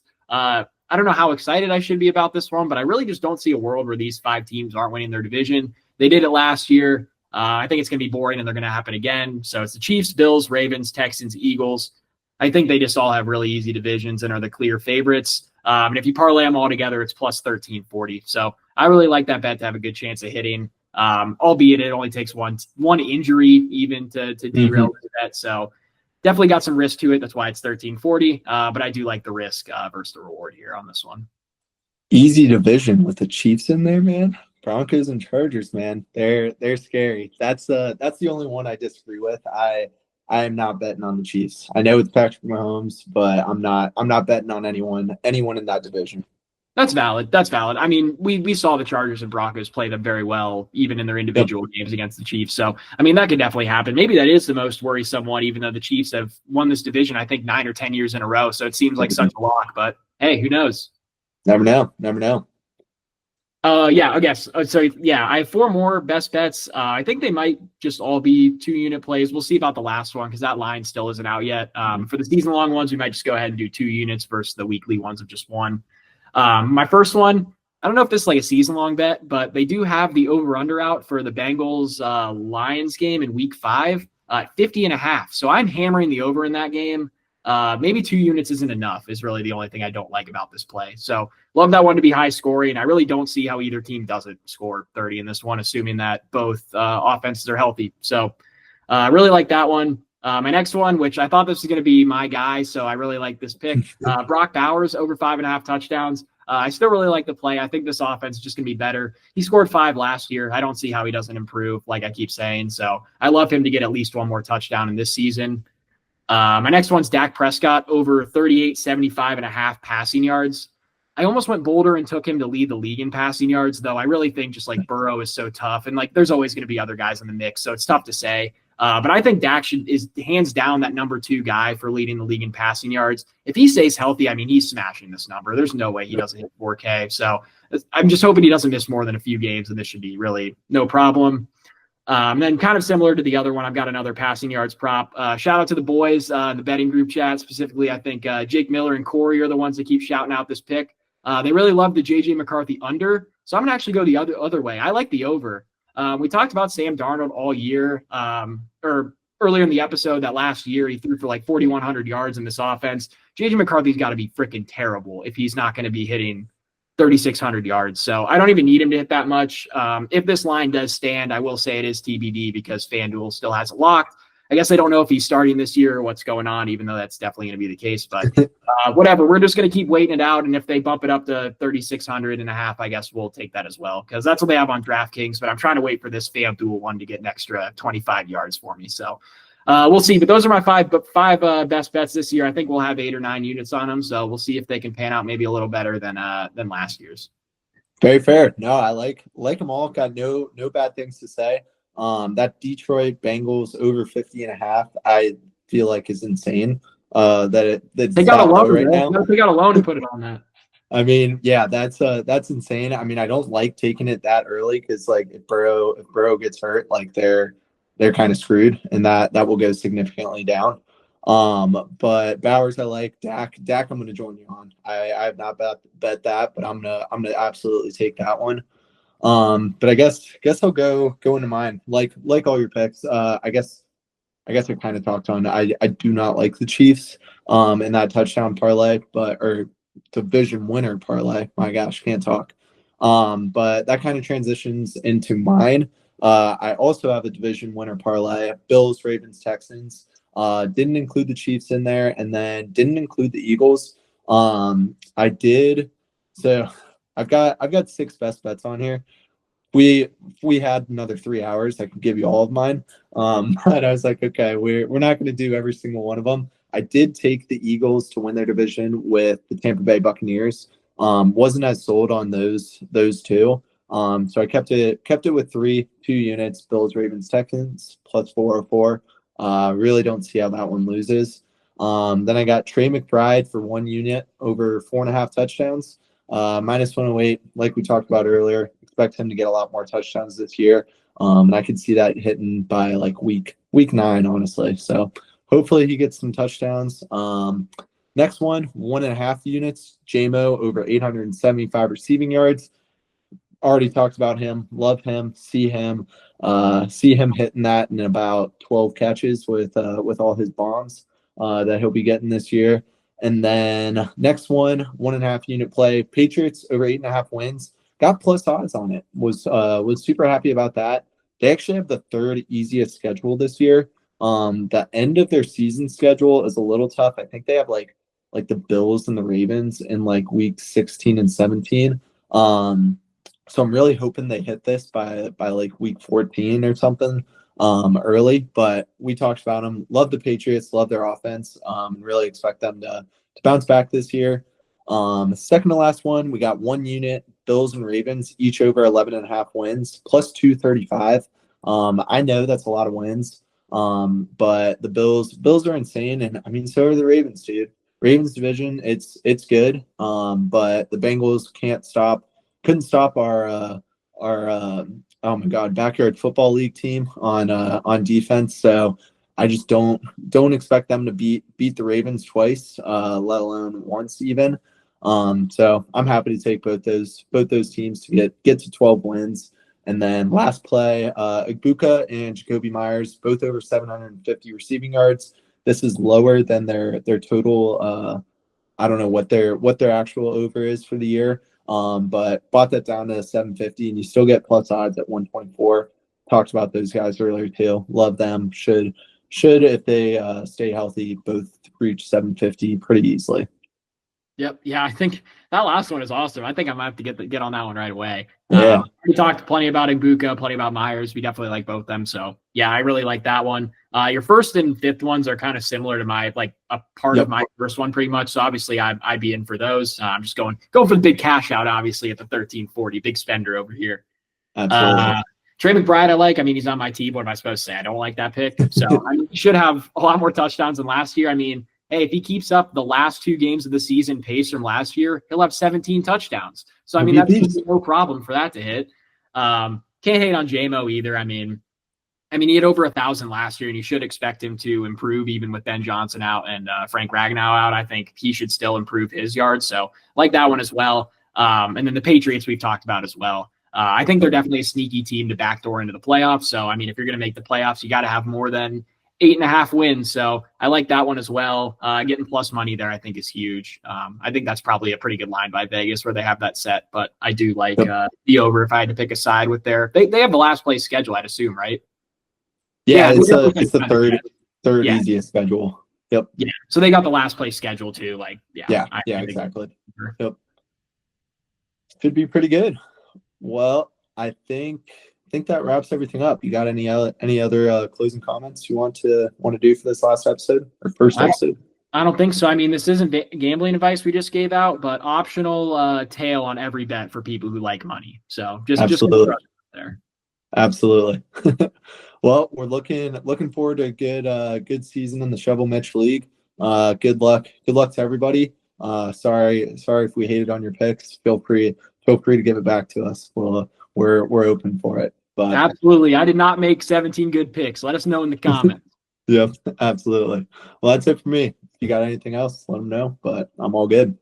That's it. Go Lions, go Tigers. Let's have a great season. Go Colts. Actually, hold on. Screw Rex Burkhead. Yeah, screw Rex Burkhead.